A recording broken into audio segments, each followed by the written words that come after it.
In today's video, I'd like to chat with you about some images I took whilst on holiday last year. This particular journey wasn't a dedicated photography trip, but I did sneak out for a couple of nights to capture some nightscapes. I mention this because I'm about to embark on a week-long photography road trip to the amazing destination of Tasmania, Australia's southern island state. I've got a really busy 3-week period in April, as I'm running 2 back-to-back night photography workshops before getting aboard the Spirit of Tasmania very early the day after the final workshop. So, more on that later. But let's have a look at these images from my trip last year and see what we can learn from them. My first opportunity to shoot presented itself when visiting a small bay down the south coast of New South Wales called Mossy Point. I spent quite a bit of time working out my compositions and dodging the water lapping around the rock pools, which were in abundance in the area. Okay, now I have to admit straight up that I broke one of my most important rules when shooting this location, and that was that I hadn't already scouted it out during the daylight hours. Now that's something that I always encourage people to do, but I guess because I was on holidays and I wasn't able to get to that spot during the daytime, what I did, I just drove out down the road along the coast, and I was looking for roads that were going in. I was looking at my GPS and trying to find a secluded bay, and also I needed the location to have the right orientation because the Milky Way was coming down in the western sky, so I had to have a western perspective. Now this is a little bit difficult to do on the east coast of Australia, but that's why I was looking for an inlet and a bit of a point to come out. Now this location I found called Mossy Point did exactly that. So when I got there, I was very pleasantly surprised to find this beautiful rocky pool. It was very secluded and there wasn't any waves coming in. It was just a very, very gentle pool area. Now, I had my Nikon D750 with my 20mm f1.8 lens, and I saw that there was a great perspective facing in towards where the Milky Way was setting down and this number of big rocks. And I thought, well, I'll just jump up there and I'll do one of my selfies. Now, I used a flash. I had a flash stand probably about 20 feet behind me facing back towards, just to give a little bit of rim light around the back, and the rest of the shot was going to be fairly dark, although I did take a second shot just to light the rocks at the front. So my first shot was at f2.8, 15-second shutter speed at ISO 2500, and I took that with the flash firing on rear curtain, so it went off at the end of that 15 seconds. And then I took another shot without me in the shot, just to light the rocks up, and I refocused on the rocks to make sure that was nice and sharp, reduced the aperture to f5, with still a 15-second exposure, and dropped the ISO to ISO 500, and blended those two. It was a very simple scene and location. I was pretty happy with how that one came up.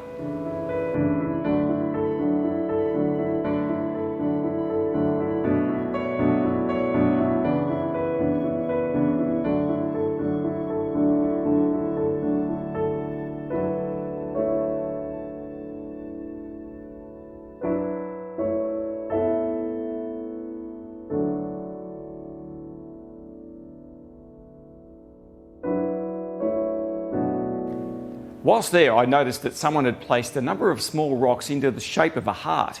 So I decided to shoot that really low down, incorporating a very wide open aperture to ensure a soft bokeh and I guess somewhat dreamy background.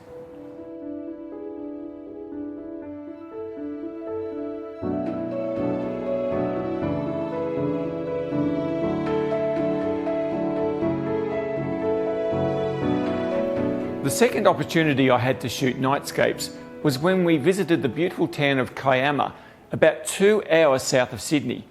The main attraction for me here was the world famous Bombo Quarry.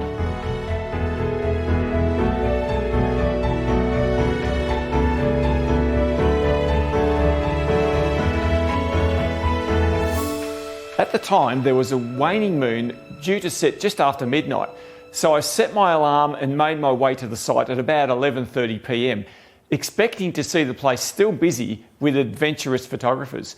To my great surprise, the place was absolutely deserted and I had the whole quarry to myself for the next 3 hours.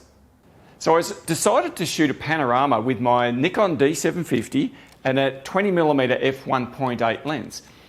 I used 3 foreground shots illuminated by the moon, which was setting down in the western sky. And it had these beautiful, awesome reflections on the pools of water that were laying on the ground between all of the rocks. I shot at f4, 15-second exposures at ISO 2500 for those shots. Then I waited for the moon to set and for the Milky Way to come down lower into the sky so that that would be clean in the sky above the quarry. I shot 4 sky shots just to make sure I got the corners right at f2.8, 15-second exposures at ISO 6400. Now, what I did, I merged both of these into 2 separate panoramas, and then I blended both of those panoramas in Photoshop to get the final image.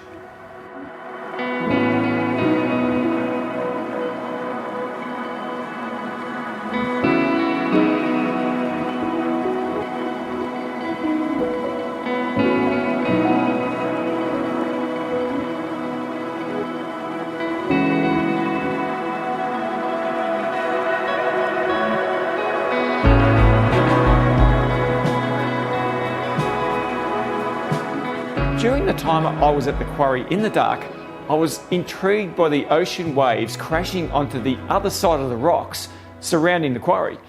When I'd finished shooting the panorama, I decided to investigate. Now, I'd been here during the daytime, but the scene of the heaving water under just the light of the stars was something quite surreal, even a little bit terrifying if I'm honest. It was so awesome there, I decided upon another 4-shot panorama. The camera settings I used were 15-second shutter speed at f2.8, but I raised my ISO right up to 6400. It was absolutely pitch black. There was no light at all getting onto those waves, and especially the side of the rocks, which I wanted to bring out. I used my Nikon D750 with the same lens, the 20mm f1.8, and because it was so dark, when I'd got these shots back into Lightroom, I had to push the exposure right up to lift the shadows. But again, I was rapt with how that came up.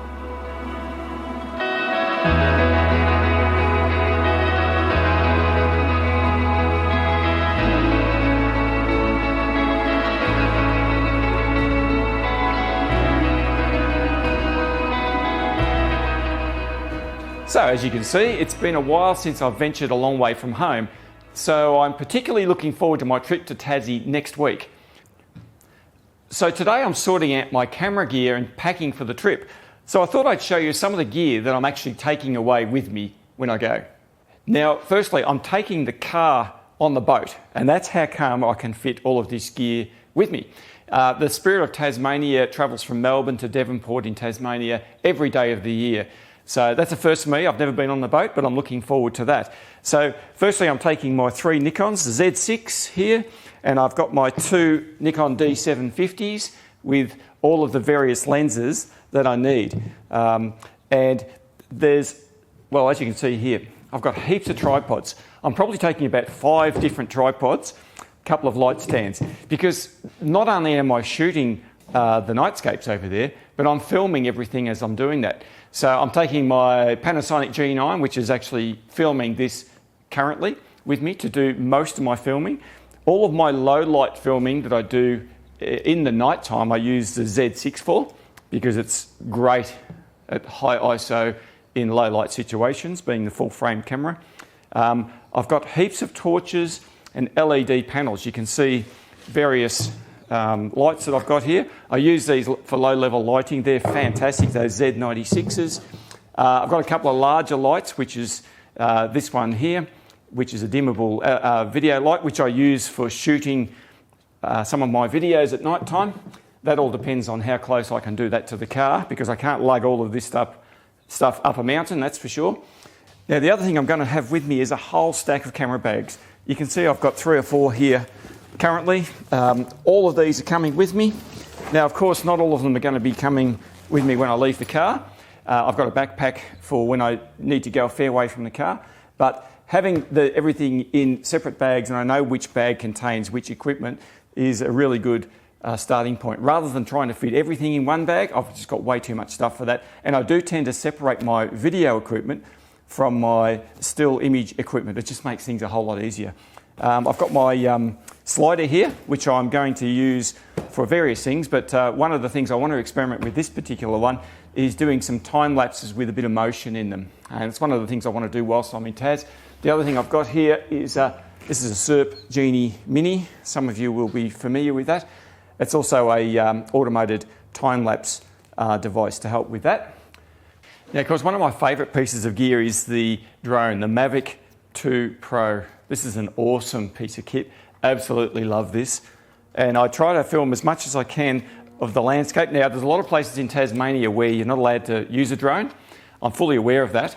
And I won't be doing anything silly, but at the same time, there'll be plenty of opportunities to get this baby out and get some aerial footage, which just helps make the videos look a little bit more cinematic, I guess, and appealing.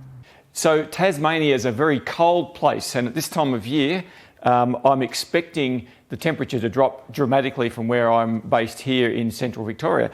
So one of the vital pieces of equipment are lens warmers. I've got a couple of different types.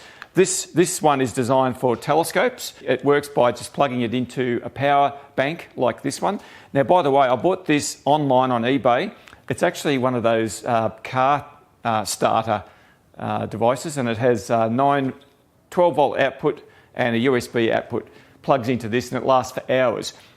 As well as that, I also have this one, which is another one I found online, and this has a USB only plug, plugs into the same power bank, and that wraps around the lens of the camera, keeps it warm, only has to keep it a little bit warmer to keep the dew point at bay, and stops the lenses fogging up, and I reckon I'll be using plenty of those. So the next time you see me, we'll be live on the ground in Tasmania, enjoying some amazing wilderness locations. I'll be recording the whole trip, so I hope you can tune in and follow me around the island, hopefully capturing some awe-inspiring nightscape images in the process. So, until then, I really appreciate you watching, and I'll see you later.